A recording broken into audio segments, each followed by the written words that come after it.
Eh, saya minta satu. Ini nanti Sabrang sama Pak Jufri masih ada paparan bencak dari seluruh yang kita bicarakan. Tapi saya ingin sama Mbak Bia membawakan berurutan apa Bakri untuk mengingatkan kita bahwa wis ora apa kowe NU terus Muhammadiyah terus ora apa-apa angger kuwi ngeterke kowe nang Islame Kanjeng Nabi kan gitu kan. Ora apa to dadi aku yang dukung karo katune ning karo saling tawasul bil haqi wa tawasul bis sabr. Nah, ini karya Syekh Imam Busiri ini kan menyebut semua khalifah. Kalau Anda di Iran, Anda tidak begitu suka menyebut Abu Bakar, Umar, dan Utsman. Mereka memfokuskan diri pada Ali. Sementara Sunni menyebut keempat-empatnya. Nah, saya mencoba mengapresiasi Ali juga dengan mempelajari apa sih pada mereka. Sehingga saya pernah berceramah di umat Syiah pada suatu hari tahun 90 berapa gitu, menjelaskan mengenai Ali menurut analisis dan persepsi saya yang mereka sendiri belum pernah mendengarnya. Mereka dan aku pinter ngarang. Neng bener loh, bener. Saya selalu oleh Allah disuruh ngomong sesuatu yang saya belum pahami. Neng wis mencotot sih, engko nek wis bar mencotot lagi paham. Jadi saya minta Abu Bakar, tapi Anda kalau boleh saya minta bareng-bareng sallallahu alaihi Muhammad sallallahu alaihi wasallam. Oke, setelah Cakno nanti saya Topa siji wae sing nang ya sak komisi tapi sing cocok karo Yubo apa. Rumah samu sampai di Yubo apa? Ini menungsa bumi Pak ya kayak menunggu. Setelah itu nanti kita diskusi lagi melanjutkan. Mergo bahasane ning planet ki rada siji dadi dene iki rebane ngomong. Ya sami-sami menunggu. Dari Andromeda. Oke, silakan Kiai Kanjeng.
عندكم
rusak-rusakan. Satu puisi rusak-rusakan. Ada. Sekali lagi, inilah akhirnya SBY.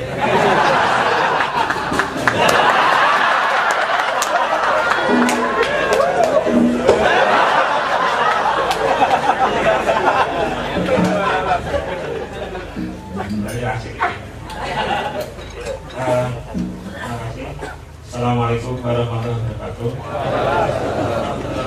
Ini menunjukkan sebuah visi bagaimana Dajjal itu bekerja. Kita berkorban.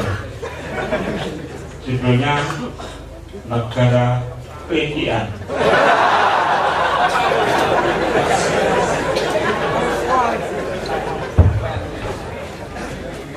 Lagu ini Iyur hijau di tepi pantai, iya tiur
lumayan rada ora males iki. Itu juara UFO Idol. Aku biar ning Andromeda tahun ulang tahun kan. Jaga ini ya, jaga beberapa aktif ini. Ya.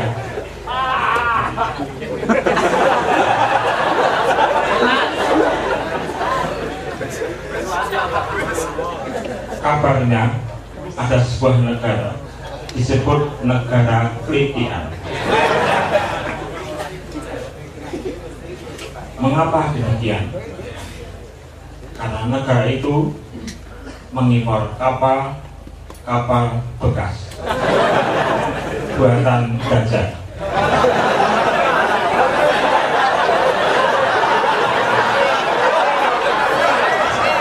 Karena itu mengimpor tank bekas buatan Dajjal,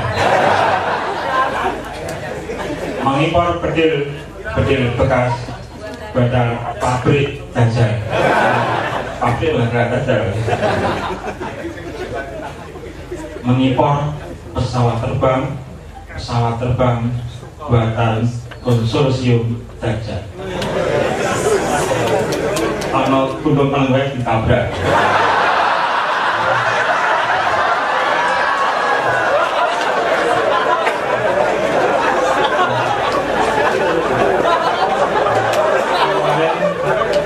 Antara dengan Gunung Salak itu kita mbak, apa namanya mati tabrak.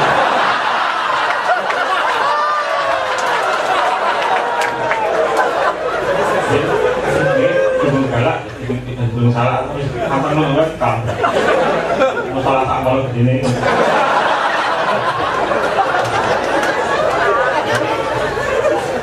Jabarnya agak bodoh saja.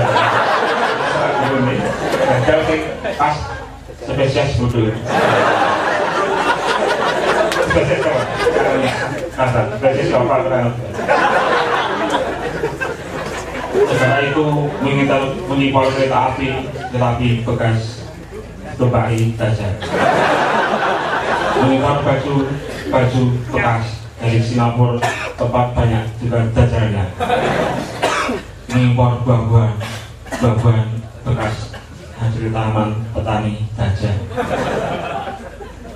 Buah-buahan itu ternyata bekas diolesi dengan lilin. Apa namanya? Tak kerok ini, apel tapi banget belahan lilin ini. Ini apel lilin lilin Dajjal. Tenang ini, malah lilin. Serius sih.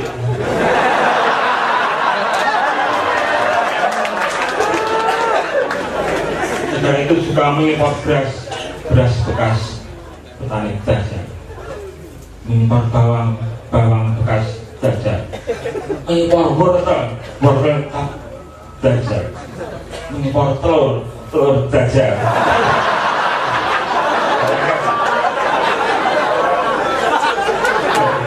Kalau Dajjal digoreng plastik ini lor mata Dajjal, mata sapi.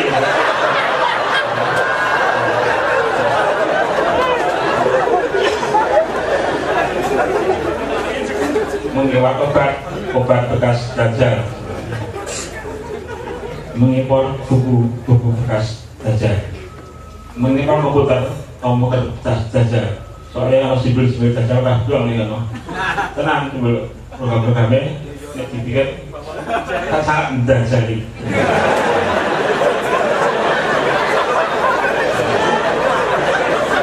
Mengimpor mainan anak bekas anak Dajjal.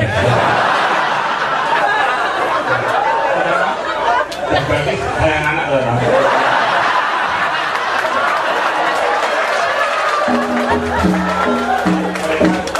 Saya kayak bulanan jelek dipakai di desa. Sayang anak gitu. Kalau ini kereta api ya loh. Yang masalah loh. Impor jaket bekas dipakai Dajjal untuk nonton konser.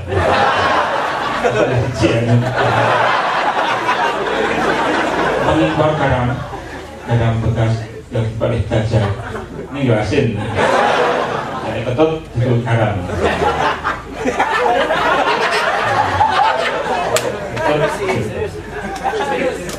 Mengimpor daging sapi bekas Dajjal, mengimpor paha ayam bekas paha Dajjal.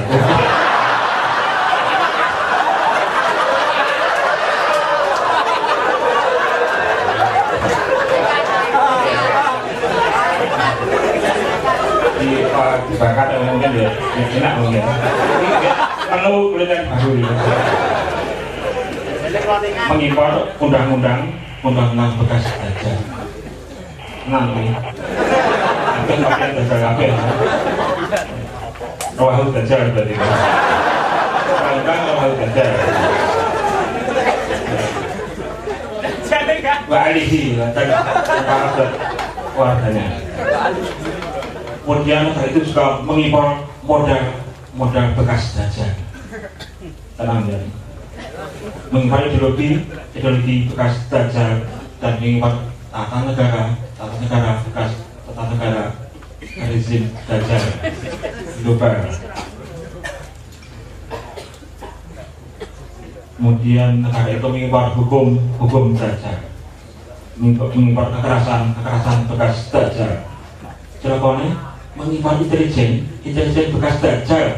Karena dia pernah lihat setelah bulan itu ada berita Indonesia itu mengirim orang Indonesia didik ke sepanjang Dajjal. Pernah mengopi orang Islam.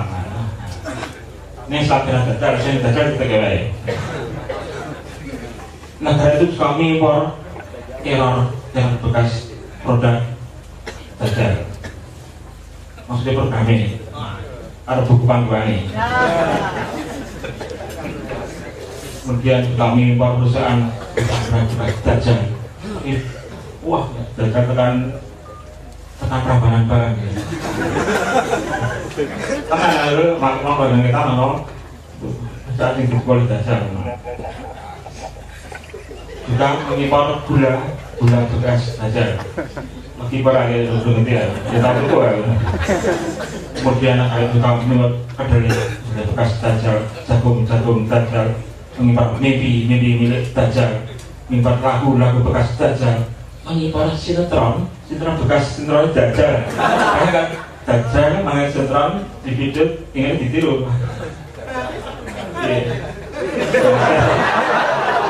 Ditonton loh. Tapi ada satu yang tidak bekas, yaitu uangnya. Di Jakarta 2015. Terima kasih. Assalamualaikum warahmatullahi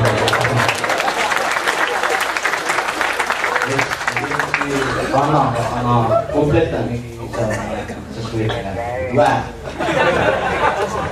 Silakan sampai lanjut lagi memperdalam. Saya kira kita sudah sampai pada tahap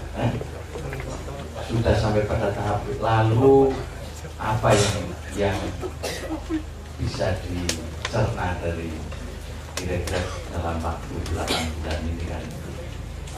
Saya kira saya bisa memberi kesempatan kepada teman-teman di satu termin dulu nih, coba siji loro wes dipun lorke lor telu papat. Ya silakan ngarep sing nyebar begini.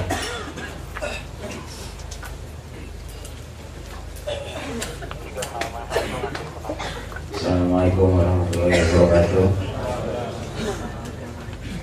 Nama saya Hadi. Sebenarnya saya punya kemerdekaan berpikir, kemerdekaan analisis tentang UFO tadi yang seperti Bapak sampaikan. Kita coba dulu untuk kembali ke tradisi lokal bahwa vampir itu tidak ada di Indonesia. Di Indonesia itu adanya pocong, kuntilanak, genderuwo. Mana sekarang mereka kan sekarang sudah tidak mengakui karena banyak main film. Ya kan? Begitu juga dengan di Cina itu tidak ada pocong. Di Amerika juga tidak ada pocong. Sama mungkin kalau kita ambil alih teknologi dari fakta dan kenyataan, bahwa film-film UFO yang di X-File termasuk yang terakhir Transformer itu adalah ide atau hasil rekayasa akal manusia. Kalau kita perhatikan dari bentuk dan polanya itu tidak jauh-jauh dari bentuk manusia. Seperti kalau kita lihat film X-File itu ada kepala, ada tangan, ada kaki. Begitu juga dengan Transformer, kita bisa melihat ada mata setan di situ atau lambang Dajjal. Di film itu juga bentuknya pun tidak jauh dengan bentuk manusia, ada tangan, ada mata, ada kaki, ada jahat, ada baik. Nah, itu dasar-dasar pembentukan karakter dalam UFO. Tapi pada kenyataannya Amerika atau Yahudi atau yang lain itu tidak mempelajari. Kita juga punya teknologi yang namanya santet. Nah, kalau di Kalimantan Timur itu ada yang namanya teknologi disebut ilmu kedokteran, itu bisa dipakai namanya buntat air. Jadi kalau orang dioperasi kepalanya dibelah, dia harus ditahan pakai tangan supaya barang yang ada di dalam bisa diambil. Ketika diambil dia akan kembali sendiri, tidak perlu dijahit lagi. Nah, itu tidak ada mereka melakukan penelitian karena ilmu mereka bahasanya juga tidak sampai. Nah, ini yang membuktikan. Yang kedua adalah cara komunikasi antara UFO dan manusia. Kalau kita mau ambil logika yang masuk akal, tentu bahasa mereka dan bahasa kita beda. Itu satu. Yang kedua, Yang pertama tadi kita sudah melihat bentuk mereka sama. Yang kedua tata bahasa. Yang ketiga hitungan.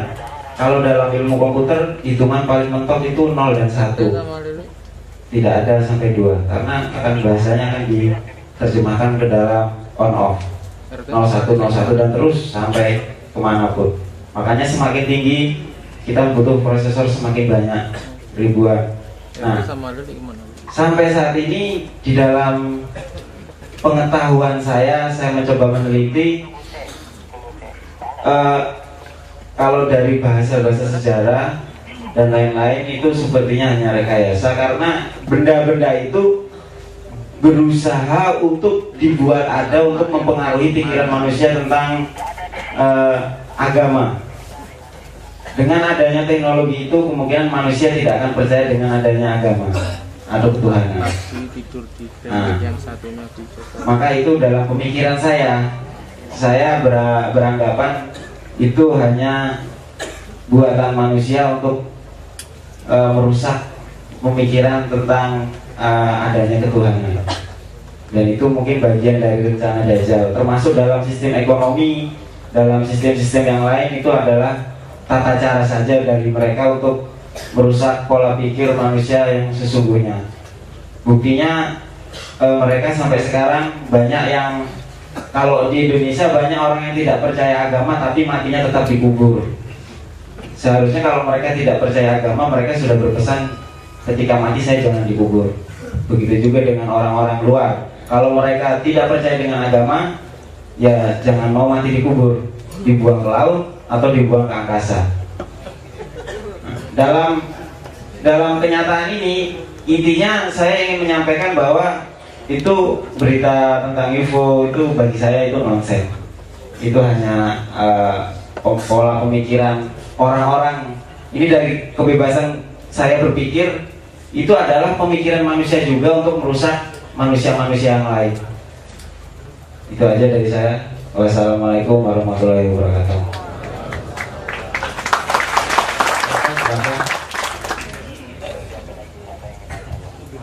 Assalamualaikum warahmatullahi wabarakatuh.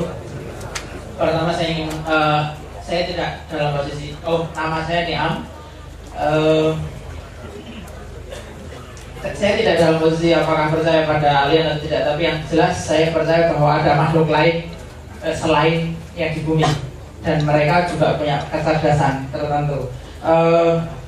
Saya ingin menanggapi tentang yang tadi dikatakan tentang ada semacam konspirasi dan sebagainya. Saya 3 tahun yang lalu saya pernah mendapatkan film, itu semacam film dokumenter judulnya Esoteric Agenda Movie. Di situ juga disebutkan ada Illuminati segala, dan misalnya betapa ajaran, bukan ajaran sih, bukti-bukti pengaruh yang sampai sekarang ada. Misalnya ada, kenapa sih orang mati harus ada nisannya? Itu adalah bentuk lain dari obelix seperti itu, sebagai penanda kayak gitu. Kemudian misalnya kenapa orang menikah ada cincin kawin, misalnya itu adalah lambang dari Saturnus, cincin Saturnus seperti itu.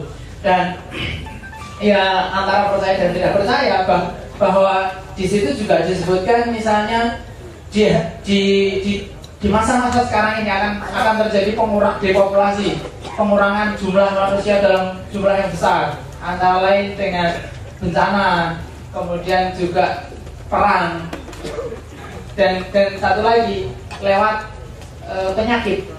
Dan jangan salah, penyakit ini juga sudah lama disetting oleh siapa ya? Mungkin oleh mereka tadi, melalui apa? Melalui makanan dan minuman. Jadi kalau kita perhatikan sekarang, berapa banyak makanan dan minuman kita yang bukan kita produksi sendiri. Bahkan kalau yang kita produksi sendiri pun itu pasti ada unsur yang dari sana dari pupuknya. Kemudian misalnya air minum, sekarang orang lebih suka beli air kemasan. Dan air kemasan yang paling besar di Indonesia misalnya siapa yang menguasai? Kita tidak tahu diapakan aja itu airnya. Tapi di salah satunya adalah lewat minuman tadi. Misalnya itu kemudian dikasih fluoride, cairan fluoride yang dicampurkan ke air, dan itu akan secara dalam waktu yang panjang akan berakumulasi. Dan ya makanya dari sekarang saya mengurangi untuk minum air mineral yang dari beli-beli itu, terutama yang ada punya asingnya itu. Jadi itu satu. Kemudian saya tertarik dengan penjelasan tadi, misalnya ada makhluk dari Andromeda dan sebagainya. Dan pertanyaan saya adalah kenapa bumi? Apa istimewanya bumi sehingga menarik minat dari makhluk-makhluk di luar, bahkan di luar galaksi kita? Saya juga pernah dengar bahwa bahkan misalnya kenapa nggak di luar galaksi kita? Toh di sana ada kemungkinan planet yang kondisinya mirip bumi, yang udaranya dan alamnya mirip bumi. Tapi kenapa yang dipilih di sini? Itu saja. Terima kasih. Soalnya sih ngomong tentang bumi. Kalau dari planet mungkin ngomong tentang planet, ya toh. Oke sih, silakan. Dua di ini sih, iki siji, loro kene kowe cedakan ngomong-ngomongan baik kok. Di mana mic-nya? Oke, dari situ dulu. Langganan kowe udah nangis ya iki. Yo, Bismillahirrahmanirrahim. Saya Muktasid. Alhamdulillahirobbilalamin. bagi anu mahasiswa Mahya sing paling cerdas. Cengeng. Alhamdulillah. Terima kasih pada Mas Supriyanto yang telah mengenalkan kata kunci iluminasi. Terus saya mengembara ke internet, apa sih iluminasi itu? Saya kenal Surawadi. Surawadi itu pelopor filsafat iluminasi, bahwa semua itu bersumber dari cahaya. Nah, cahaya itu akan menerangi siapapun benda-benda yang di sekitarnya yang mengatasnamakan cahaya. Tapi syaratnya benda itu harus membersihkan diri dari unsur-unsur jahat itu, yang gelap-gelap itu. Jadi kalau kita ingin mendapatkan cahaya, kita harus membersihkan diri dulu, taubat dan lain-lain. Nah, contoh ya, ketika saya memandang Cak Nun, saya bisa langsung memandang Gusti Allah.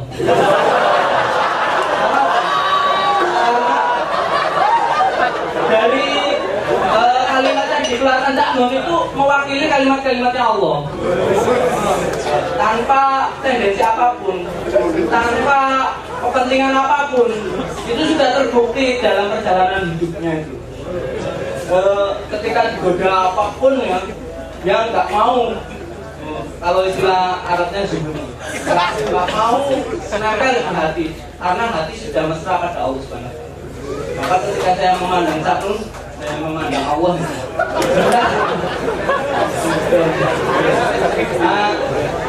Tapi memang banyak orang yang mengatasnamakan Allah itu loh. Saya lihat dulu perjalanan hidupnya itu. Apa dia hanya mengklaim sok Gusti Allah gitu loh. Kayak Fir'aun kan, anak Rabbukumul A'la, kan Fir'aun ngomong gitu. Saya adalah Tuhanmu yang tertinggi. Ya, itu karena godaan kekuasaan memang berbahaya sekali, lebih baik nggak usah ada kekuasaan aja, netral gitu. Jadi kaum lo aja aman, malah nggak kena penyakit kayak Fir'aun itu. Nah, yang saya tanyakan ini ya, jadi memang menarik tentang Dajjal itu yo, nggak usah khawatir, Dajjal itu juga ciptaan Allah ya. Jadi kan Dajjal itu sparring partner aja ya, lawan tinju aja. Kalau lawan tinjunya pandai kan kita juga terpacu untuk pandai. Nggak usah khawatir ya. Nah, tapi 13 keluarga itu saya ingat Israel itu, anaknya Yakub itu kan 13 saudaranya Yusuf itu ya. Tapi di antara saudaranya itu ya, anak-anaknya Yakub ada yang baik-baik. Ya, jadi saya nggak memandang hitam putih, dalam dunia Israel juga ada yang baik. Ya, saya nggak begitu a priori ya. Surga yang dari Israel itu pasti jelek, nggak ada yang baik.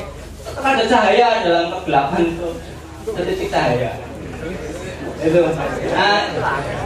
Aduh. Saya kembali ke yang saya tanyakan gini ya. Oh, itu mau pertanyaan. Atas nama Allah itu sekarang kok kurang gitu laku ya. Kalau orang gitu, saya bicara gini atas nama Allah itu kurang gitu. Tapi kalau atas nama demokrasi itu laku sekali, laku keras itu. Buktinya pemilu berkali-kali menang terus tuh. Demokrasi. Orang kok sekarang begitu yang pada demokrasi ya, padahal ya demokrasi kan ya manusia banyak kan banyak kebudayaannya, banyak nafsunya itu ya. Bukan gitu ya. Apa manusia nggak ada itu berhala yang paling menjijikan menurut saya itu loh. Karena begitu ampuhnya ya kata demokrasi itu. Saya tanya ya, bagaimana cara menghancurkan demokrasi itu?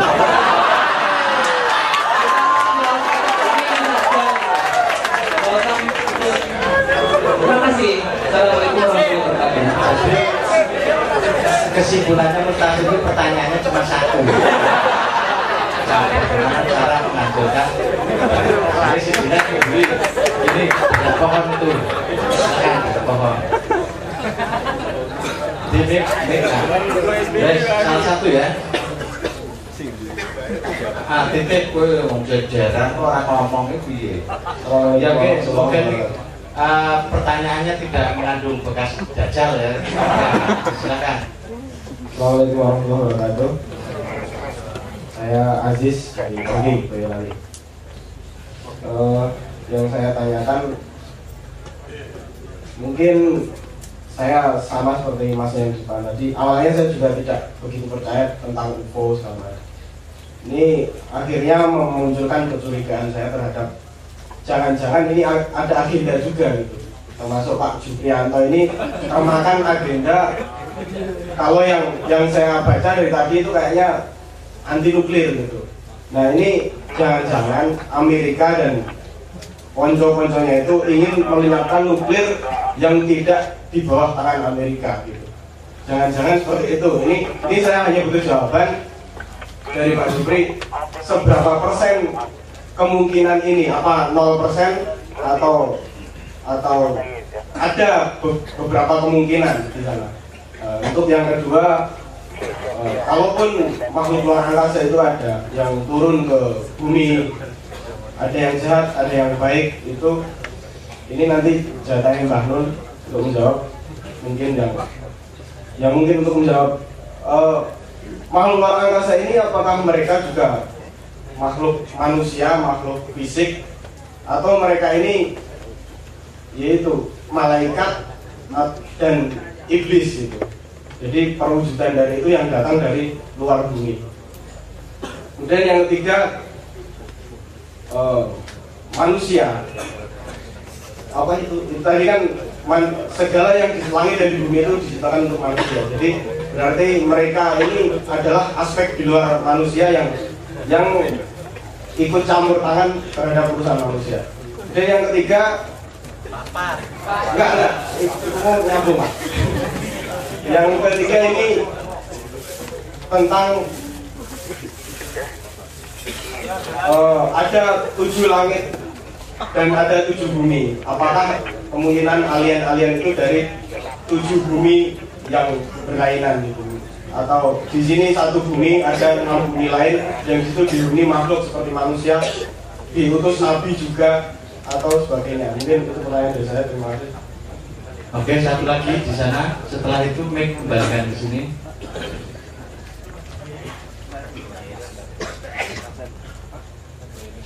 Kono sih, kowe kon ngomong-ngomongan karo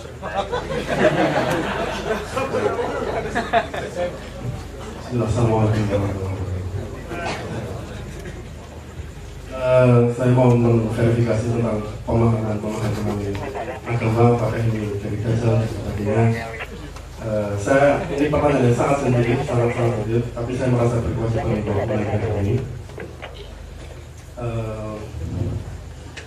Ya itu gini, apakah sebelumnya ini hari raya apa ya, Waisak atau kenaikan Isa Al-Masih?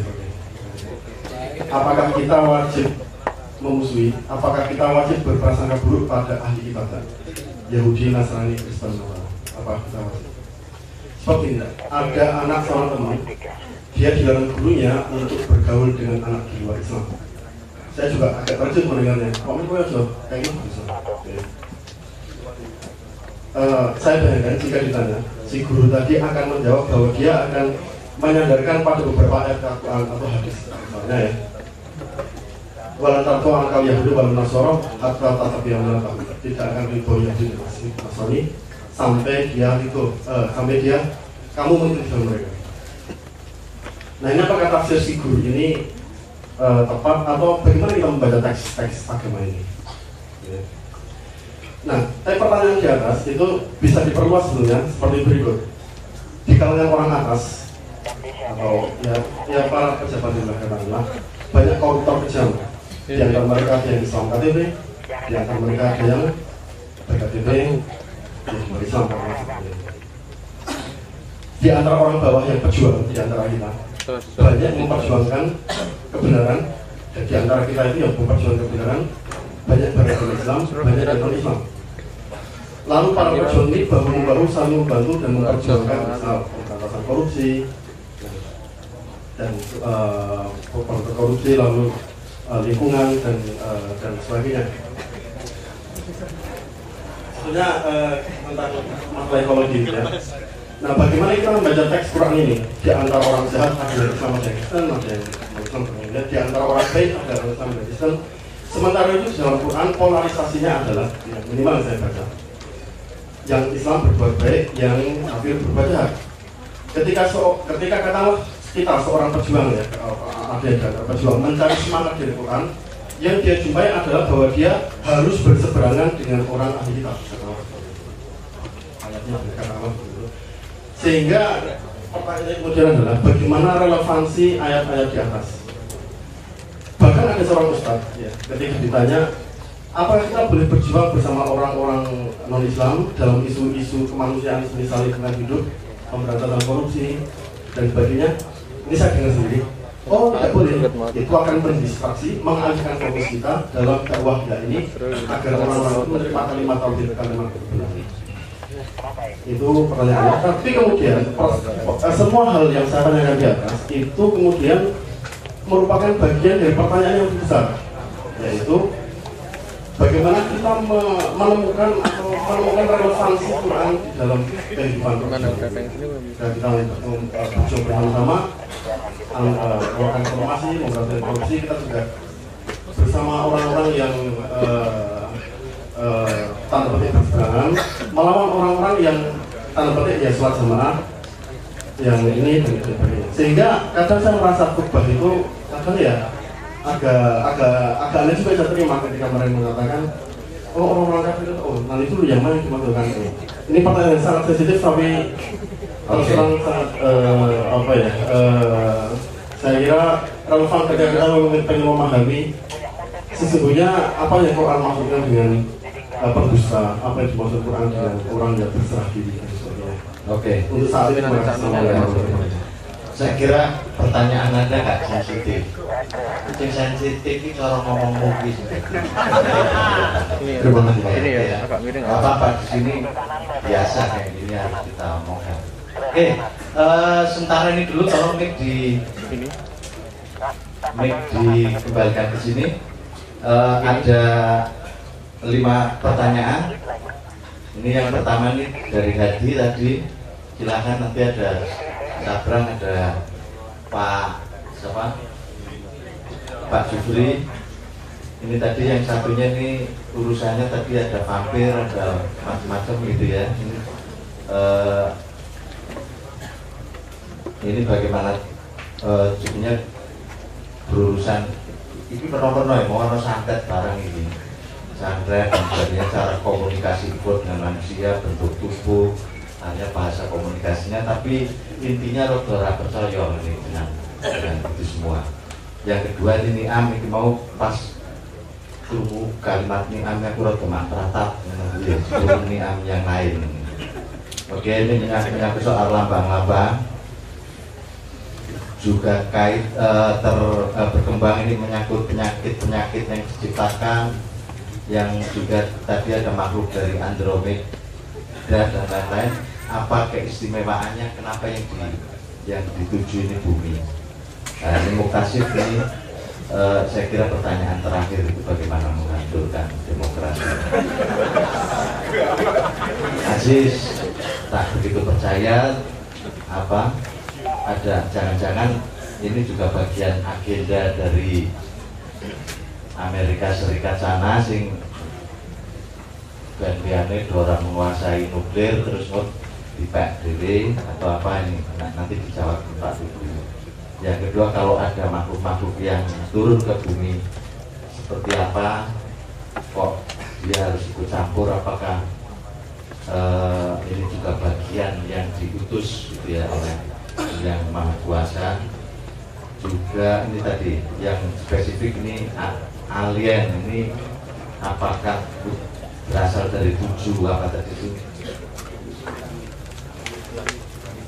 7 sat langit pokok.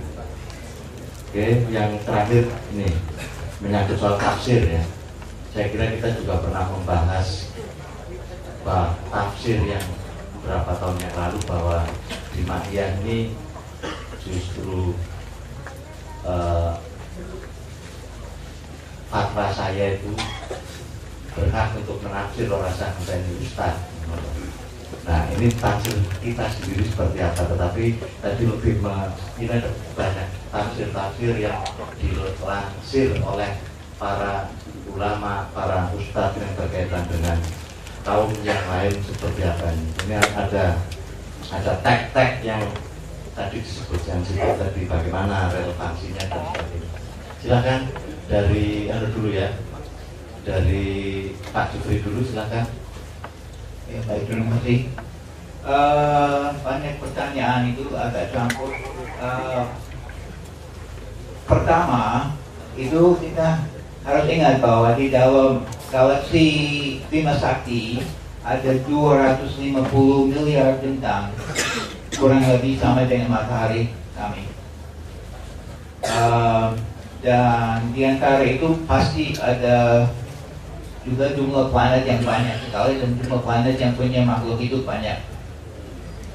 Sudah ada banyak yang kunjungi bumi ini ribuan tahun yang lalu sampai lebih dari ribuan tahun yang lalu. Dan selama berapa puluh tahun sudah ada yang kerjasama dengan pemerintah Amerika secara rahasia. Ada saksi mata yang kerjasama dengan mereka tiap hari. Saya yakin ada. Tidak ada cuma cerita-cerita dongeng-dongeng saja. Bentuknya seperti apa? Pada umumnya 80-90% seperti manusia biasa.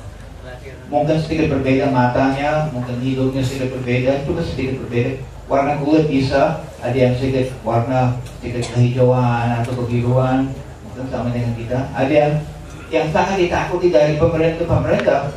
Yang mereka yang nampak persis seperti kita, dia mungkin sudah turun, sudah campur-campur dan dalam pemerintah sendiri. Dan nggak usah takut saya kira. Karena kalau mereka punya teknologi yang sangat canggih, kenapa tidak dikalahkan ratusan atau puluhan tahun yang lalu? Sampai sekarang mereka cuma sekitar kita, tidak pernah ada yang menyerang seperti dalam film-film. Itu cuma cerita-cerita saja untuk 2 film. Ya, sebagian besar itu seperti manusia punya 5 jari, wajah, kaki, kawan-kawan berdiri dan sebagainya.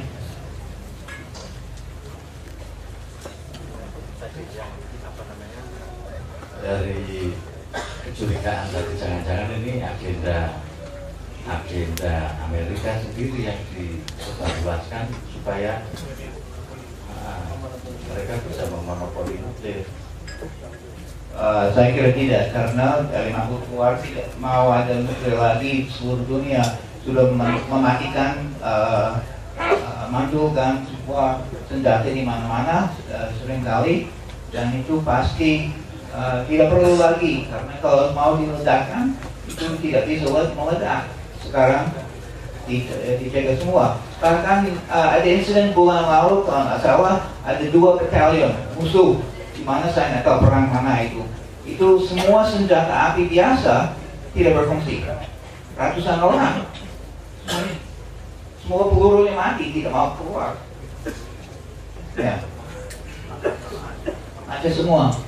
Berarti dia punya kemampuan untuk memantulkan semua senjata, karena mereka pikir manusia tidak perlu ada senjata lagi. Kalau kita belajar untuk yang kebaikan, tidak perlu ada musuhan, tidak perlu cari perbedaan di antara negara atau di antara ras atau agama atau apa. Itu semua itu tidak perlu. Jadi kita cari kebaikan saja. Oke, mungkin Sabran bisa melanjutkan ya, ini juga terkait ini soal percaya dan tidak percaya kan adanya apa yang kita obrolkan sudah tidak hanya malam ini tetapi sudah sekian lama kita mencoba mendalami hal itu. Silakan juga. Mungkin tentang fenomena UFO dan fenomena alusan yang kita kenal, saya melihatnya gini Pak, sebenarnya orang suara ayam aja kedengaran berbeda di mana-mana. Jadi pasti sudah punya distorsinya masing-masing untuk menjelaskan hal yang mungkin sama. Itu tetap personal discretion, tetap monggo silahkan dari riset Anda. Saya mungkin ingin nyauti Mas Nyalmi yang cukup menarik. Maksud saya karena ada terusannya dari yang saya omongkan dan mencoba syafaat kemarin juga sempat omongkan. Ini sempat nonton film itu dan identifikasi ada bentuk gini. Tadi saya sempat ngomong kalau Anda melihat satu demi satu akan kelihatan sangat banyak dan susah mengidentifikasi. Tapi kalau melihat ke akarnya, nanti kita insya Allah bisa menerjemahkan iki warai, mengidentifikasi desain itu loh, mengidentifikasi di mana sejarah. Sebenarnya desain utamanya sepemahaman saya kesimpulan sekarang adalah begini. Mungkin saya agak panjang menjelaskan. Kalau anak kecil lahir, dia baru masih anak kecil, dia suka semuanya. Suka seneng sinau, seneng bermain, seneng belajar, semuanya kabeh dirayah lah. Kemudian kita agak gede sedikit, dia bisa lari-lari, dia paham konsep. Saya pengen nyambung ke layangan. Dia sangat senang ngelayangan, rebutan sama teman-temannya, diuyak sampai berapa kilometer, adu layangan dan segala macam. Bagi dunia dia paling berharga adalah layangan. Ketika dia beranjak dewasa, dia sudah paham layangan itu agak begitu penting. Ono sing penting. Dia paham pendidikan, dia paham pengetahuan, dan layangan ini duit segini untuk layangan 5 beres. Nah, Anda paham perkembangannya di sini ya? Perkembangannya di sini. Nah, yang mereka coba lakukan adalah menahan perkembangan kita. Jadi, mereka tidak ingin kita tumbuh menjadi dewasa. Yang mereka inginkan adalah kita tetap menjadi anak-anak. Jadi, kita akan sangat menghargai layangan. Contoh paling dasar layangan juga macam-macam bentuknya. Yang paling dasar material.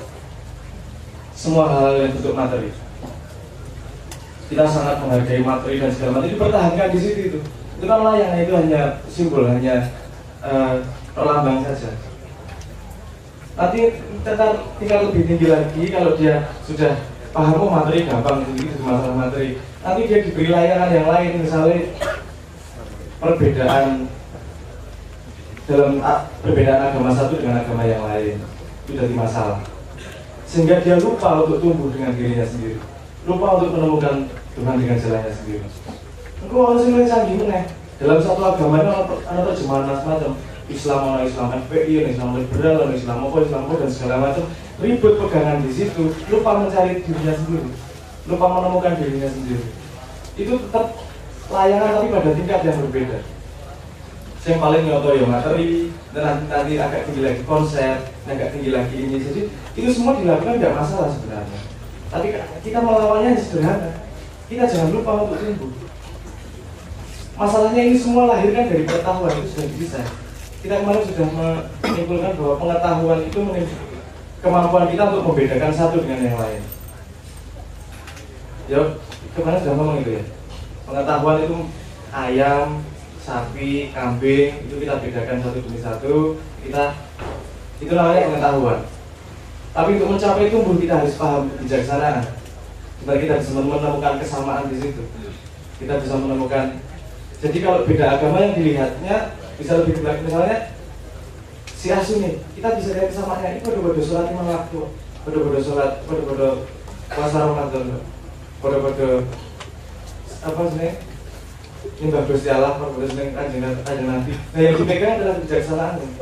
Kita cekoki terus sama pengetahuan sehingga kita mempertahankan perbedaan terus. Tapi beda agama, kita bisa cari kesamaan lagi. Ini pada boleh itu apa? Pada Gusti Allah ini siapa orang? Jadi outputnya adalah kebersamaan yang memberi kesempatan diri untuk mencari Tuhan, untuk mengetahui memahami dirinya sendiri. Nah saya ingin mengelaborasi Mas Iam tentang itu tadi, makanan apa dan segala macam. Mereka jauh lebih paham kita daripada kita paham kita. Nah, yang mau didesain seperti itu, kita jadi lupa sama kita. Kemarin kita ngomong soal cakra ya. Saya mau ngomong sudut pandang cakra. Anda coba perhatikan, itu desainnya tepat ke cakra semua. Paling bawah misalnya, di kemaluan. Anda tahu desain bawah sadar di mana tentang kartun anak kecil, warna-warna yang dipilih. Itu psikologi luar semua, di mana itu memancing kedewasaan kita jauh lebih dini. Kelihatan beberapa tahun yang lalu anak kecil menstruasi pun berapa, semakin maju. Saya di SD menstruasi, dia itu SMP atau SMA. Itu misalnya untuk perut kuning, makanan dibuat sedemikian rupa, sehat nggak sehat itu mereka yang bilang. Dijadikan apa namanya pusat pembuatan makanan, mereka yang bikin. Kalau nggak mengandung itu nggak sehat, kalau mengandung ini sehat, itu mereka yang bikin. Itu kita nggak ada desainnya semua. Yang misalnya saya ngomong apa cakra hijau, itu masalah hati, cinta. Kalau kita ngomong cinta, kita sudah diberi petunjuk. Ketika kecil kita cinta sama semua hal, pokoknya pengennya kelompok lah, pengen mempelajari apa. Gede sedikit ketika kita sudah punya pengetahuan, sudah bisa membedakan, kita cinta laki sama perempuan. Kita cinta lawan jenis, itu review tentang cinta. Kalau masih belum belajar, ketika sudah suami istri, Anda cinta sama anaknya, itu jenis cinta yang lain, diperluas lagi. Itu kan preview agar kita benar-benar paham cinta itu sebenarnya seperti apa. Tapi di desain, sekarang yang diagungkan cinta berhenti ketika remaja. Yang namanya cinta adalah laki-laki dan perempuan. Itu yang menjadi tema masal. Jadi ada yang menggeser, ada yang misdirection, ada yang apa namanya memang didesain dari awal, tapi melihatnya sederhana. Itu kalau mau menunggangi, wes rapopo lah neng ora lali kalau kita nyari Gusti Allah. Tidak ada yang lebih penting daripada kita mencari Tuhan. Terus kalau saya tidak dengar kamu cari persamaannya, di situ kebijaksanaan. Emang desainnya kita tidak diajari kebijaksanaan. Desainnya kita diajari pengetahuan, seolah-olah itu adalah puncak dari peradaban. Padahal pengetahuan hasilnya adalah membedakan. Nah, mengidentifikasi ini kalau itu. Iki ana barang iki gawe aku lali karo aku mencari Gusti Allah kok. Memang bal-balan. Apa sebenarnya artis, film, itu semua kan hiburan yang sebenarnya tidak penting dalam pencarian kita. Nah, tapi itu dibikin dipus sedemikian rupa sehingga itu jadi tema utama dalam hidup kita. Itu cocok banget kalau itu desain. Kamu untuk orang yang lebih pintar desainnya lebih canggih. Neng efeknya sama. Jadi kita tinggal melihatnya dari efeknya itu tadi. Terus kecekel kuncinya. Dia yang tidak ingin kita menjadi dewasa, tidak ingin kita lebih mencari Tuhan itu tadi. Terus kemudian saya ingin meloncat ke gimana menghancurkan demokrasi. Itu ilusi. Anda milih demokrasi atau milih komunis, podohnya desain. Anda punya pilihan A atau B, podohnya desain. Gak pengaruh itu apa namanya, mau sistem politiknya seperti apa, mau gimana, mau ekonominya seperti apa. Kalau efeknya adalah gue lagi lali golek Gusti Allah, podohnya itu desanya aja. Dia sudah menyiapkan begitu pinternya, seolah-olah kita dikasih pilihan, tapi ternyata dua-duanya efeknya sama. Yang diajari bukan tentang apa namanya penguasaan dunia, yang diajari bukan tentang itu, yang diajari apa sih konspirasi dunia akhirat kalau saya ngomong, nggak cuma konspirasi dunia. Apapun yang di dunia, efeknya adalah akhir efeknya adalah menjauhkan kamu dari bajaran bayimu sendiri. Terus dari identifikasi ini juga ya pokokan loh. Nah, gue harus mulai konsentrasi ke hal yang lain selain mencari dirimu sendiri dan mencari Tuhanmu. Gue harus melebu bahkan itu dan di mana-mana, di kanan kiri, kanan kiri, ngarep kiri, luar misal. Mungkin itu saja yang bisa saya katakan. Sebelum Canun, tadi ada pertanyaan kenapa bumi menjadi objek yang menarik bagi makhluk-makhluk angkasa. Ya. Sebenarnya ada planet-planet yang lain yang mungkin agak gersang atau apa. Bumi ini agak istimewa karena banyak air, banyak makhluk yang kecil-kecil, maksudnya fauna dan flora, binatang macam-macam. Hutannya penuh dengan variasi macam-macam. Itu dianggap semacam istimewa sekali, dan juga karena manusia lama sekali tertangkap dengan orang yang punya rencana yang jahat. Jadi pantas manusia bisa merdeka. Indonesia dulu dikuasai dari Belanda kan, itu berapa tahun, ya, 300-an tahun. Tapi akhirnya kemerdekaan ya. Manusia seluruh bumi ini juga dikuasai dari orang yang jahat. Kita pantas minta kemerdekaan, ya. Dan itu untungnya ada yang mau datang membantu karena mereka sudah lama punya federasi atau punya perserikatan di antara planet-planet untuk membantu, karena mereka punya merasa baik budi untuk membantu orang lain. Itu saudara kita sebetulnya, saudara semua kami. Sudah dibuktikan di dalam DNA manusia ada campuran DNA dari makhluk yang lain, karena mereka sudah datang ke bumi ini ribuan bahkan ratusan ribu tahun yang lalu untuk campur, untuk membantu perkembangan manusia. Berarti itu sebetulnya saudara. Mungkin saya punya take on that. Apa namanya? Menurut pendapat saya percaya bahwa manusia tidak menjalani perjalanan spiritual, tapi spirit yang menjalani perjalanan manusia. Jadi masalah kehidupan itu bukan tentang oksigen, bukan tentang karbon, bukan tentang apa, tapi kalau ruh harus hidup, dia menggunakan apa yang di sekitarnya untuk hidup, untuk mengalami gitu ya. Jadi kenapa bumi nek ono bal 5 sing lagi dinggo bal-balan kan siji yang diperhatikan sing dinggo bal-balan. Nah, kita pada posisi sekarang di mana kita sedang kita sedang pada posisi mendekati, analoginya seperti itulah.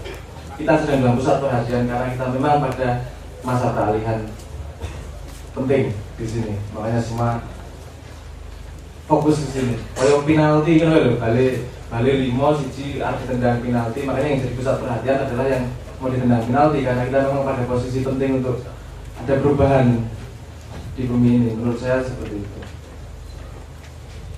Oke, langsung disambung Canun. Saya mau tambah sedikit lagi tentang komunikasi. Sebagian besar makhluk luar itu berevolusi lebih tinggi. Manusia sedang berevolusi juga. Kebetulan sebagai contoh, nilai IQ untuk testing intelijensi atau kecerdasan itu setiap 10 tahun naik sekitar 3 poin seluruh dunia. Tidak hanya di negara maju, di mana-mana naik 3%, 3 poin setiap 10 tahun. Itu berarti perhitungan dari tes IQ harus dirubah setiap 10 tahun supaya tidak kelihatan sebagai manusia semakin pintar. Memang semakin pintar, itu sudah dibukti. Banyak perubahan. Makhluk luar berevolusi lebih tinggi lagi. Mereka tidak perlu pakai bahasa, suara. Banyak yang komunikasi dengan pikiran-pikiran, telepati. Nah, apa untungnya telepati? Karena saya bisa membaca pikiran-pikiran semua orang lain, berarti tidak bisa bohong. Itu keuntungannya satu, karena pikirannya diketahui dari orang lain. Nah, manusia kalau maju dan mungkin akan evolusi juga maju ke situ, karena banyak sekali orang sekarang bisa menerima informasi dari makhluk luar juga, namanya channeling. Itu berarti kita semakin mampu untuk itu. So berarti kesimpulannya kalau kita berevolusi semakin baik semakin maju, suatu waktu banyak masalah yang timbul di antara rakyat sekarang seperti perbohongan dan sebagainya mungkin juga akan berkurang. Tidak ada keperluan untuk bohong karena mungkin ada kemakmuran lebih baik daripada tahun dulu. Kemudian kalau bisa lebih bisa punya perasaan, rasa dalam hatinya itu berasal dari pikiran yang bisa ikut dari orang lain. Oke.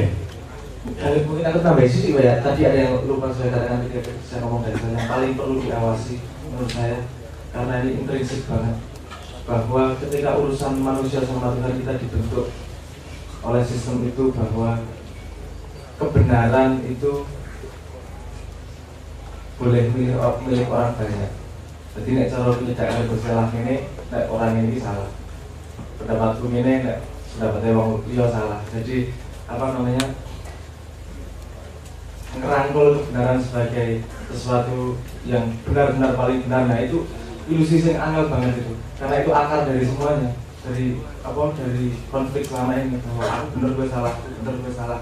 Padahal ketika kalau urusan sama Tuhan kan yo awake dhewe. Dia yang tahu pengetahuan dia yang tahu pemahaman dia yang tahu memahami Tuhannya. Bahkan ada penggembala sapi yang mau berdoa sama Tuhan, untuk aku dikasih kesempatan membasuh kakimu kalau pagi, kalau pulang nanti tak siapin makanan, tapi cuma pengen mengabdi. Di sini kalau Nabi Musa ceritanya, terus malah Nabi Musa di sini kalau Jibril, yo mentor caranya dia pahamnya dia seperti itu kok. Kalau kamu memberitahu, apakah itu memberi kebaikan atau memberi beban? Coba dipikirkan lagi. Karena kalau dia tidak bertanya, kamu memberitahu, ini berarti kamu memberi beban kepada dia. Dia harus bertanggung jawab pada pengetahuan dia. Ketika kamu memberi contoh dan dia bertanya, berarti dia sudah siap untuk menerima pemahaman itu. Jadi Kanjeng Nabi benar, kamu beri contoh melakukan ini. Karena kalau tiba-tiba ngandani, dia sudah harus bertanggung jawab terhadap pengetahuan itu. Kalau dia padahal belum siap, berarti kamu membebani orang itu. Tapi konsep yang kemudian jadi banyak masalah sekarang. Apa itu yang membuat masa perang itu beberapa maihan kemarin selalu takut untuk memberi informasi seperti ini. Waduh, apa harus sekarang, apa sekarang? Salah satunya itu Mas, karena setahu saya Kanjeng Nabi itu nggak tiba-tiba ceramah ya. Pasti ada masalah, pasti ada sesuatu triggernya, baru beliau membahas dan memberitahu. Saya cuma mencontoh itu. Saya pikir kenapa ya sebabnya? Sebabnya menurut penjelasan yang saya pahami sebabnya seperti itu. Karena kalau kita memberitahu tanpa orang yang bertanya, memang dia siap dengan pengetahuan itu untuk melaksanakannya. Ketika dia sudah bertanya, berarti dia sudah mencari. Berarti wadahnya sudah siap untuk melaksanakan ketika dia punya pengetahuannya tersebut. Ini dialektika pengetahuan dulu Mas. Pengetahuan bisa menjadi pedang dua mata. Yang kita ingin mencerahkan tapi sebenarnya malah membebankan. Itu di belakangnya mengandung resiko seperti itu. Itu Mas. Oke, saya satu persatu ya, langsung nyambung dari Sabrang aja. Kalau dihitung ma'iyahan kita 8 jam, itu peluang bertanya itu dan jawabannya paling setengah jam. Sehingga yang 7,5 jam itu melanggar apa yang disebut Sabrang. Jadi nek ngono ulang ngarep aku ora ngomong ya Pak.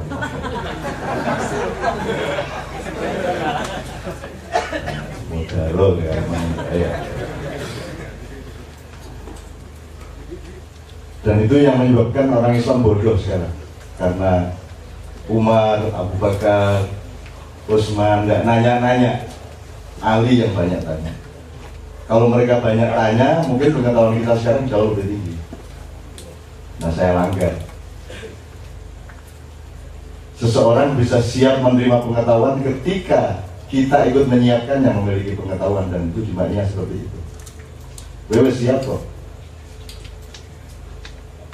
Gitu loh. Dan saya nggak kloso sih, kalau istilah Kiai Kanjeng tak kelasani sih, ben gue siap.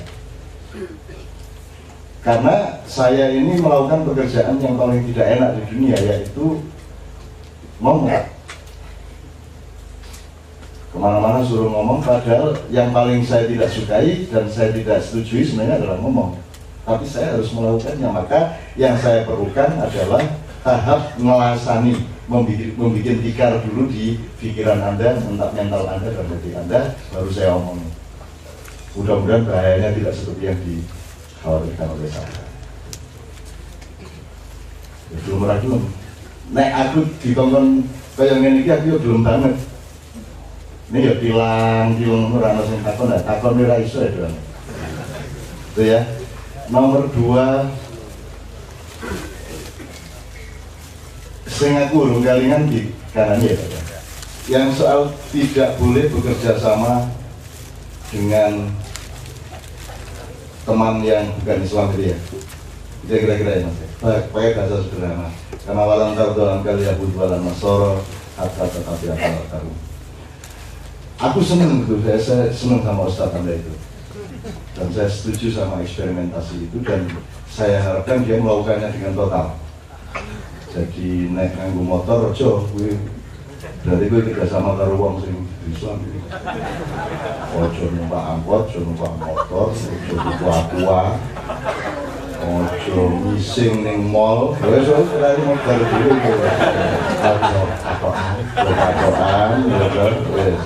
Emangnya kerjasama cuma di organisasi.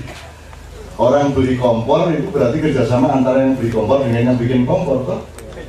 Nah sekarang silakan, itu saya kira bagus itu kalau diterusin. Katanya melakukan mudon nanti gitu. Kalau Ustadz mudon, gitu. Saya kira setuju, saya senang itu. Jadi saya kira kalau umroh dia berenang kayaknya. Belum ada kapal atau pesawat produksi orang Islam.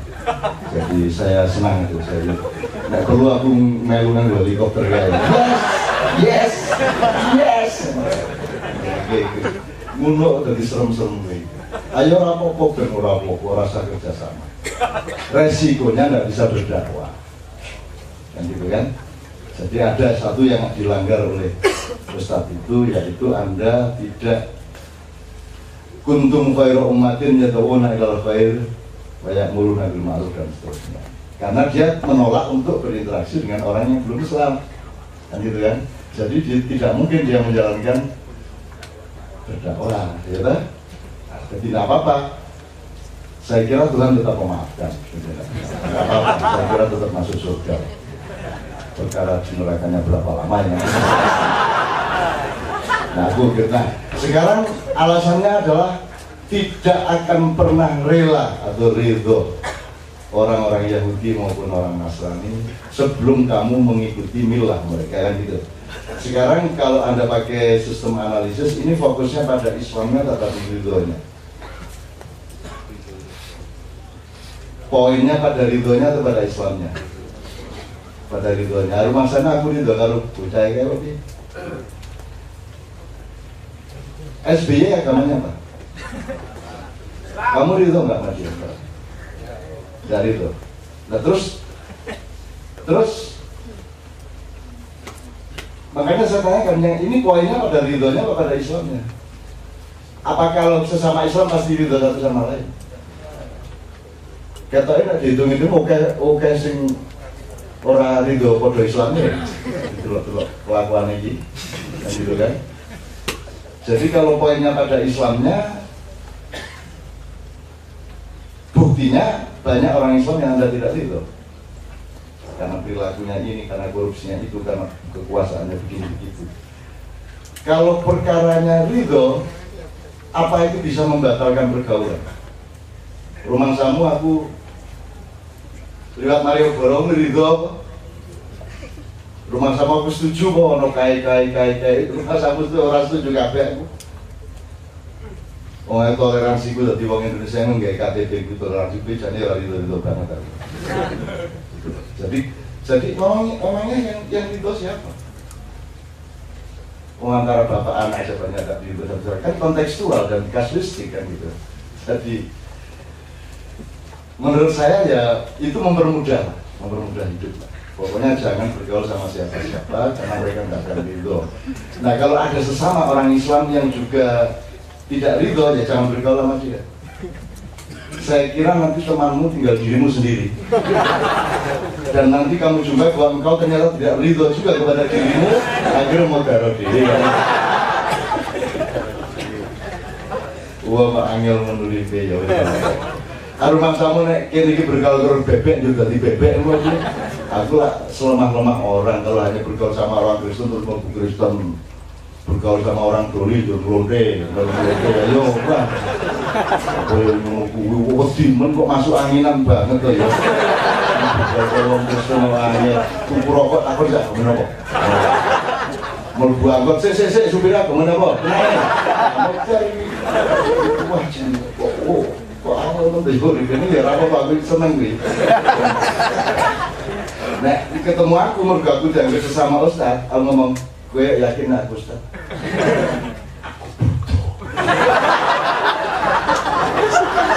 Hatiku kok, tak ning jantungku sing sadar, hatiku kowe ngerti kok nek hatiku sadar. Ya nek kowe ngerti telepati. Sak dhuwur-dhuwure telepatimu ora iso maca pikiran luar. Ayo wis. Jago telepati sak dina, maca pikiranku. Pak waca.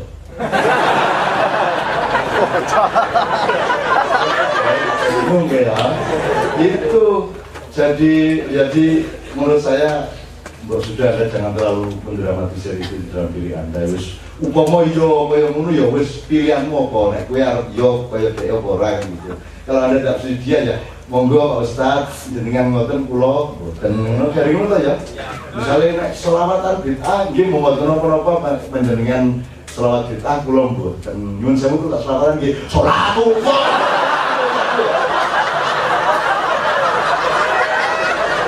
Wah, itu angel-angel. Freedom of speech. Jadi kalau ada tamu dari Kanada, freedom of speech, bebas bicara, no. Su, asu, kire, sile.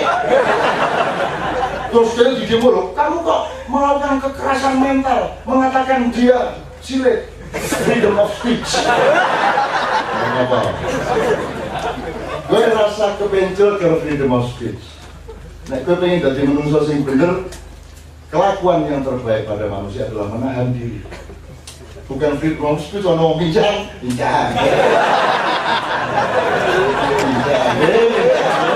Freedom of speech ono. Ono wong merengos sifat, yes, mama.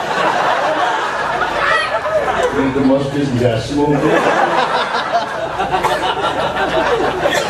Freedom of speech kowe dihapusi lele. Justru kewajiban manusia nomor satu itu berpuasa karena Allah pun berpuasa. Kalau Allah nggak berpuasa mau kabeh bisa menyuruh.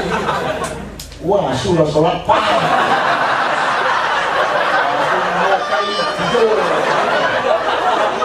oh korupsi banting nggak sepecah masuk kamu sih kabeh gunung salah. Tapi Allah berpuasa, as-sabur, dia sangat sabar dengan waktu, dia menunda, dia membuat time schedule sedemikian rupa. Lah kalau Allah saja berpuasa, masa kita tidak berpuasa? Gitu. Di sini pun kan karena energi puasamu, maka Anda bisa tahan sekian lama. Karena kamu rela tidak ini, rela tidak itu, rela tidak tidur, rela ini, kan semuanya puasa. Jadi mau freedom of speech aku seneng banget. Demokrasi aku seneng, jangan dihancurkan seneng. Jadi itu diundang ceramah, saudara saya pengaruh demokrasi. Sekian, assalamualaikum. Apa Bali, Bali, aku harap apa? Ngono aku. Begitu orang ngomong demokrasi, gede-gede demokrasi ning forum aku langsung oke, aku setuju, aku tak bali. Aku harus bali mau ngajak neng gini. Bali aku, oh cocok lu, jangan demokrasi. Gue merasa tertekan oleh apapun. Jadi seluruh jawabannya seperti yang diomongkan Sabran. Terserah mau dajjal, jadal. Kalau di Sulawesi jadal. Itu jadal itu. Tidak ada masalah, kamu tidak tahu semua tapi tidak ada masalah juga. Rasa kok rungokke ya rapopo. Karena yang penting mau Indonesia atau bukan tidak masalah, mau SBY atau bukan tidak masalah, mau Freemason, mau Illuminati, mau 13 keluarga, mau Rockefeller, nggak ada masalah. Mau aku akan dikasih apa kamu sendiri? Terus kayak orang penyakit, kan nggak mungkin langsung racun tuh. Yang minta dari sini dong, ayo dilawan. Ojo meneh kok aku asing di sana itu akhirnya ngombe ning sawah lho.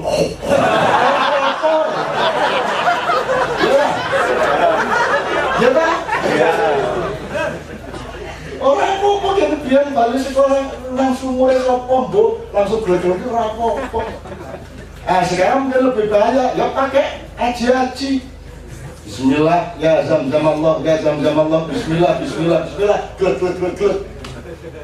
Langsung sehat. Semua yang menjadi penyakit di situ begitu masuk dia jadi kesehatan. Harus ngopo. Kayak Gusmi, minum bir hitam, itu masuk mulut jadi air. Orang Gus, balik Gus, balik ya. Benar-benar ditolak jelas haram dengan minuman keras, meskipun masuk jadi air, pulau balik. Minum air toh, halal toh, begitu melebu minuman keras. Nah, hidup sampai ini so ya itu. Kan legalitasnya de factonya sama minum air. Begitu masuk, glek terasa bir hitam, kan gitu ya. Terus malaikat ada barang bukti.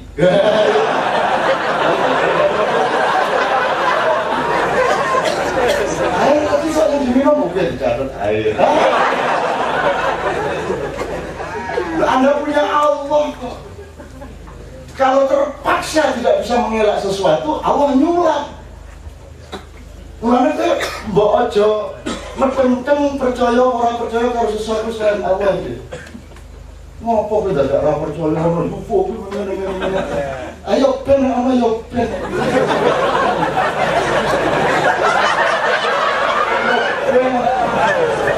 Ono UFO yo ben ra ono yo. Ben ngene wae. Ayo kunci entek energi lho dari itu. Nah aku tak jupuk api, muga-muga dadi tenanan barang sing apik. Kan gitu. Menurut aku semua kan kemungkinan sing jarene kenapa bumi dipilih? Sing arane bumi dipilih biasa. Bumi dipilih di kecamatan pojok galaksi Bimasakti. Ada miliaran kecamatan yang lain yang punya pilihan sendiri-sendiri. Bumi ini kalau dibandingkan seluruh jagat raya 0, berapa persen? 0,000 lah. Yang 99, sekian itu kan masih menurut Anda tidak dihuni. Jadi Gusti Allah ki aneh-aneh. Boy orang kumur jadi semua. Jadi Gusti Allah ini Gusti dia nesu. Ayo kan Gusti Allah gawe ono planet ning kono ono Mustofane. Ono planet di sini Mustafa.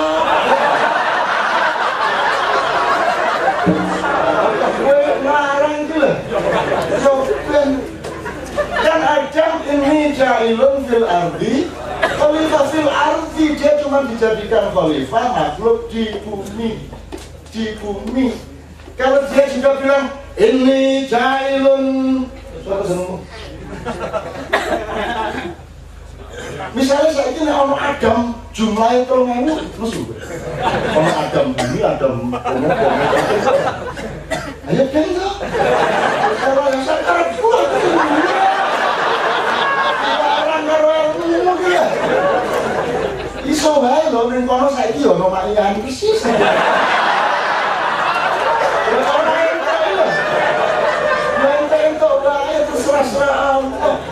Dan kita gembira atas seluruh kemauan Allah kan begitu. Dan kemungkinan itu tidak bisa Anda bantah. Kalau kepastian tidak bisa Anda buktikan, kemungkinan tidak bisa Anda bantah. Biarin aja. Gitu. Terus Anda itu alien-alien kan persis manusia juga, ada tangannya, ada kakinya. Lah, cangkui kreativitas itu piala itu ya. Ono jari-jari, ono jempole, ono pola, ono ndasi, ono pone. Upama Gusti Allah sak ngalam jagat dunia iki gawene ngono tok ya ben. Kok mesu ya? Ono sing ndase digudhake banget, ono ndase cilik, ono sing urunge dawa, ono sing cangkeme ning kene ya ben. Biarin aja. Kalau film-film itu jangan dijadikan pedoman sebagai pengetahuan tentang UFO. Film-film itu kan imajinasi estetik mereka. Imajinasi ya ben-ben wae. Nek dan itu tidak usah jadi beban ono yo ben ono yo ben ngono aja yo. Tapi ini udah berdebat orang kok UFO yo ben ono yo ben sing penting balik masa perang mau. Kowe dadi menungso harus memuaikan diri sampai ke Allah. Memuai itu bahasa Inggrisnya evolusi. Jadi evolusi dari jasadmu dari anak-anak sampai batas umur 20 berapa tahun berhenti evolusinya. Dan evolusinya harus dihentikan pada momentum tertentu. Kalau enggak, wah dhuwur banget. Terus yang berevolusi orang yang awalnya untungnya bareng. Ada untungnya berevolusi terus. Wah, untungnya. Wah, ada benteng, nganggur. Maka manusia justru diajari untuk mengerti batas. Justru pengetahuan tentang batas itu jauh lebih penting daripada kebebasan, daripada kemerdekaan. Kemerdekaan ini gampang, kok ini rasa merdeka, merdeka ke keadaanmu. Justru yang diperlukan adalah kemampuan untuk mengetahui batas. Dan gitu.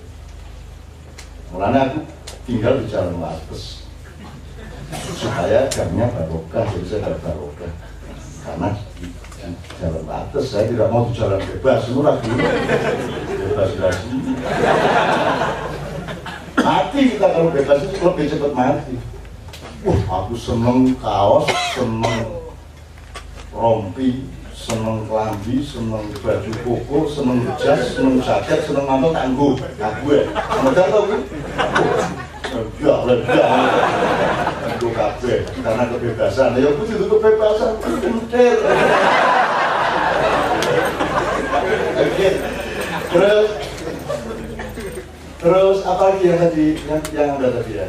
Setelah soal UFO tadi ada satu lagi apa?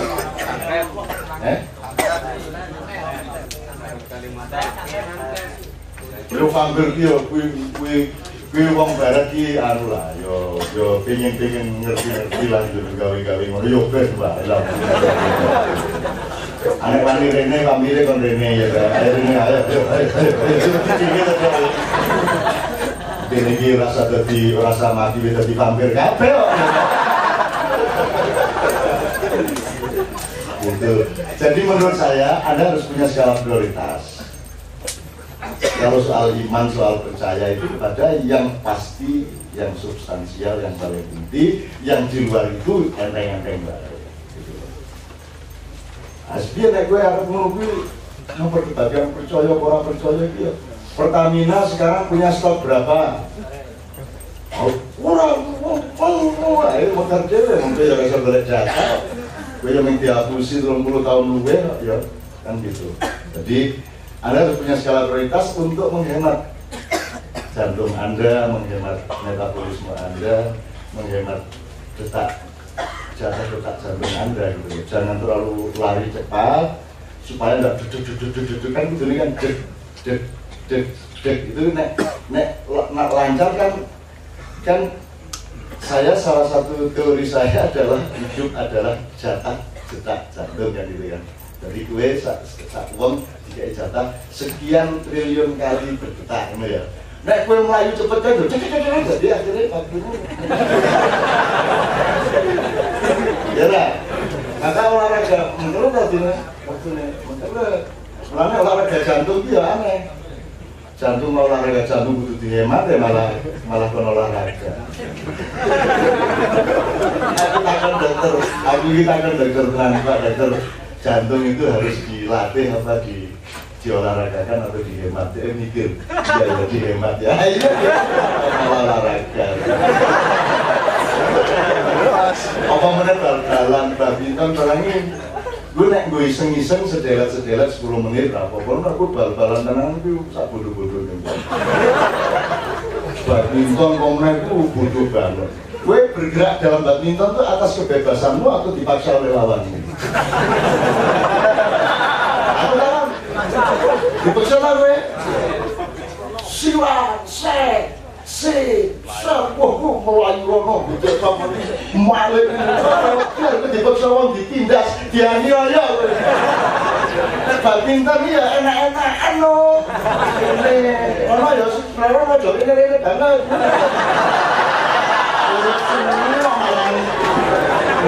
ngel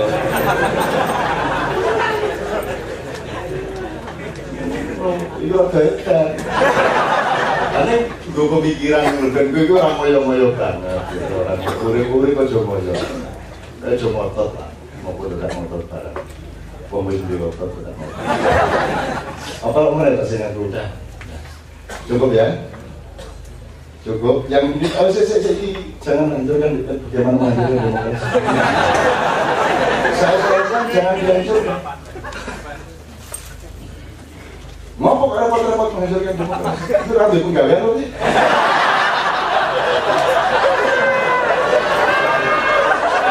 habis pendapatan bulanan lu mesti mendadak dari penggawean yang menghancurkan demokrasi ini lagi ya aneh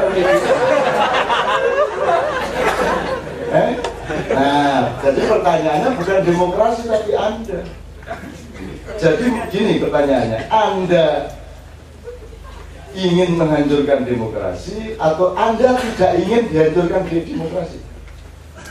Sendi, pilih. Nah, tidak ingin dihancurkan demokrasi. Lah ya saja dihancurkan, saja tertekan, digeguyu Pak. Karena Anda sendiri tertekan oleh demokrasi, saja gelem. Kamu jangan tertekan oleh keadaan-keadaan dalam kehidupan ini. Pikiranmu jangan dibikin bingung. Sesuatu yang tidak bisa dielaborasi secara intelektual yang ngambil dagelan yang ngerti ya lo naik orang itu ngeluh dewe kok nang omah ngene piye Pertamina tentang sesuai gue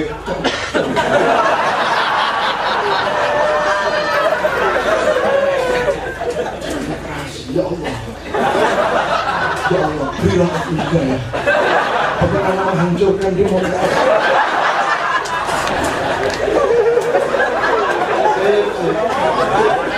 mutasi dengan yang hitam itu apa-apa yang kayak gini dia mau bersuarga untuk mati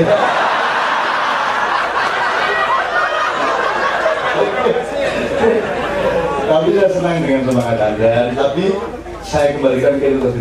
Yang penting Anda jangan mau dihancurkan. Kalau seluruh dunia ini bobrok, Anda harus tetap tenang, tetap memuai ke Allah, memuaikan cinta sampai ke Allah. Bukan memuaikan cinta secara primordial dan berhenti di situ, memuaikan cinta sampai ke Allah, memuaikan pikiran sampai ke batas yang tidak terbatas adalah cinta. Pemuaian cinta itu hanya berakhir di Allah. Wal awalu wal akhir. Pikiranmu terbatas, jasadmu terbatas, fantasimu terbatas, tapi cintamu tidak terbatas. Nah, yang penting Anda memuaikan diri ke Allah terus. Jadi pokoknya Allah.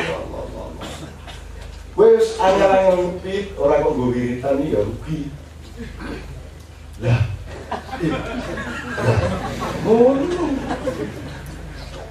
Nek orang malaikat iki bingung kidul, wis sengsara kali.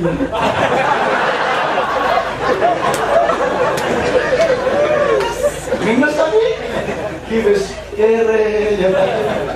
Sengsara ora duwe harapan tur yo ora kelingan Gusti Allah piye. Kelane apa wae nimba nek kowe ora nimba saiki ya. Aku biyen nimba wiritan kok. Nimba wiritan angon wedhus wiritan sak iso-isone. Wiritan ingat, setelah itu yang ingat bukan hanya akalnya, hatinya juga ingat, kemudian darahnya ikut ingat. Nah, kesadaran ingatan darah berbeda dengan kesadaran ingatan pikiran atau hati kan gitu. Jadi sesuai kan melaku dewe wiritan mulai jero nyawa.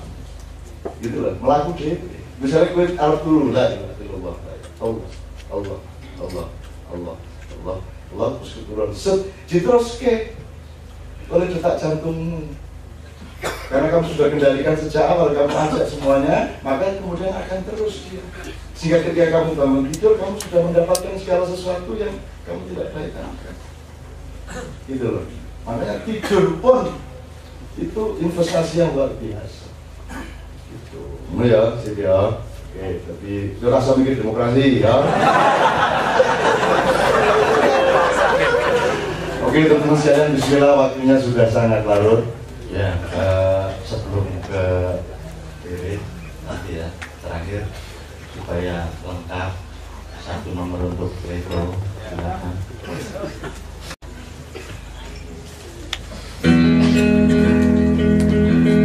Ya, tak lagi ini ya.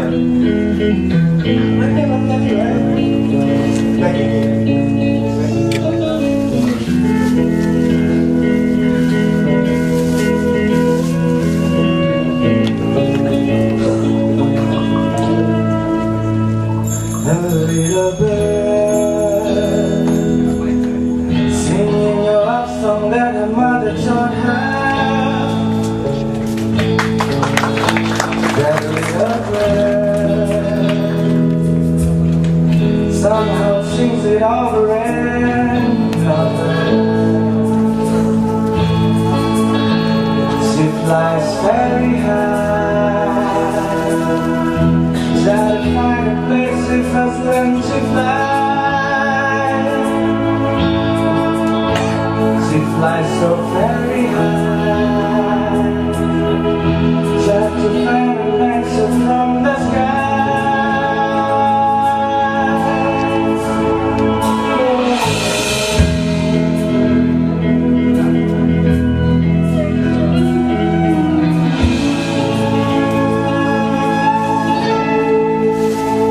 All of the trees has been cut down in the names of your land.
kita lakukan bertahun-tahun ini kan sebenarnya bagaimana kita juga menaksir.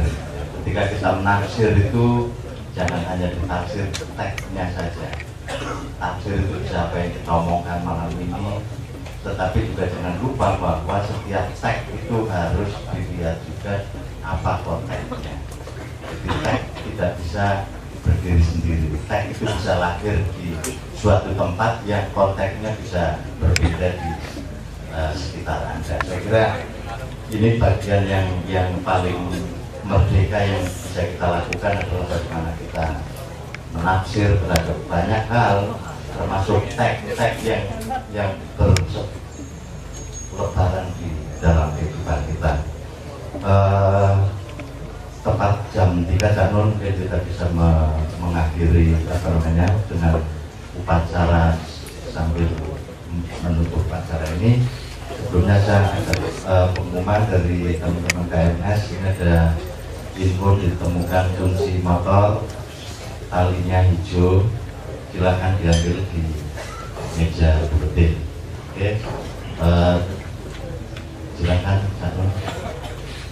Saya ingin Anda semua kembali kepada kesadaran inti yang malam hari ini kita uraikan bersama-sama beberapa jam, yaitu apa yang sedang akan kita hadapi, harapan-harapan kita terhadap apa yang akan kita hadapi itu, dan kepastian bahwa kita akan menempel Allah, menempel diri kita ke Allah, memaju tauhid kita dengan la ilaha illallah.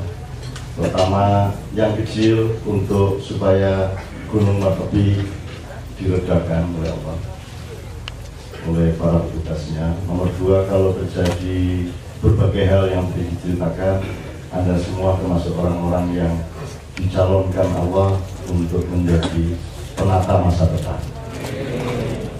Sesungguhnya apa yang diuraikan Pak Jepri dengan Sabra ada perbedaannya sangat serius, dan saya menelan kedua-duanya dengan kebaikan dan etikat baik. Pak Jepri mengatakan dalam 6-8 bulan, dalam waktu yang tidak terlalu lama, segala sesuatunya akan begitu mulus, nuklir sudah tidak ada, sehingga akan ada kiamah, akan ada kebangkitan baru yang mulus, yang tanpa ada bahaya apa-apa. Saya ini berbeda dengan yang diomongkan oleh Sabra mengenai urut-urutan dari Dajjal sampai Ya'juj Ma'juj tadi dan seterusnya, sampai ke Olimpiade di London, sampai ke Perang Dunia dari Israel dan Iran dan sebagainya, sampai hujan asam dan menyebarnya asap-asap.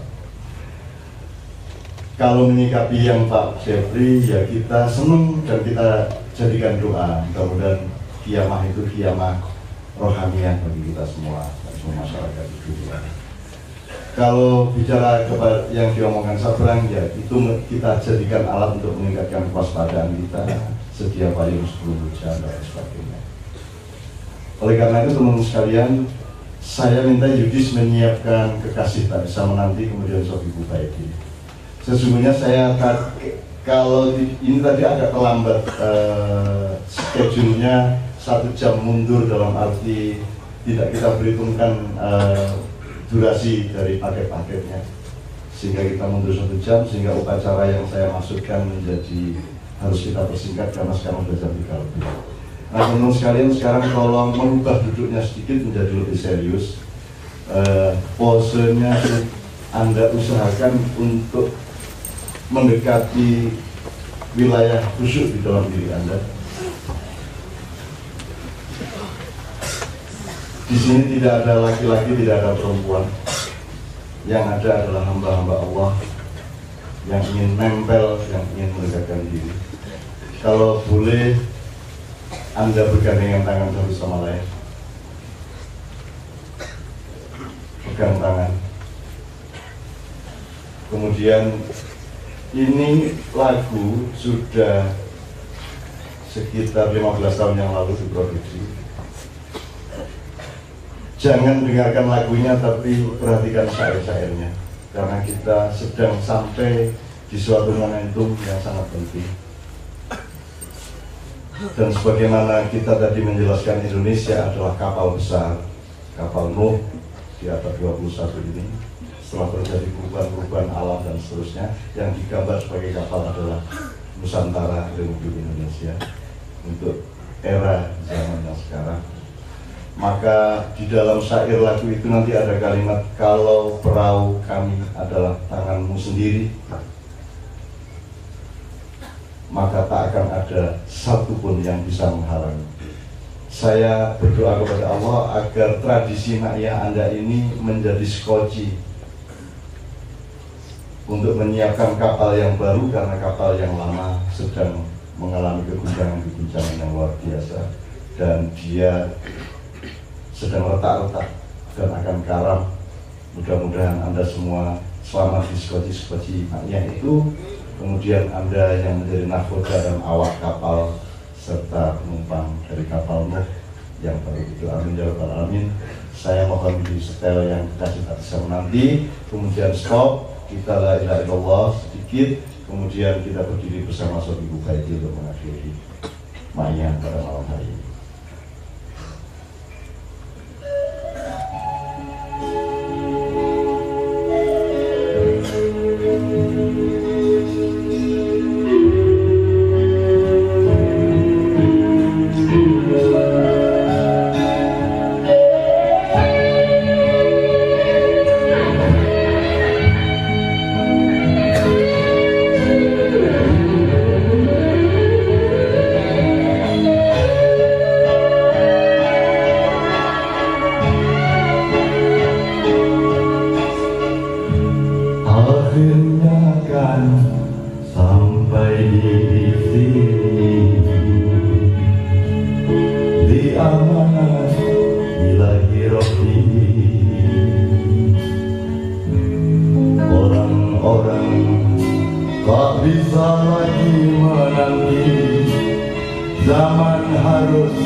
Sampai hanya Tuhan yang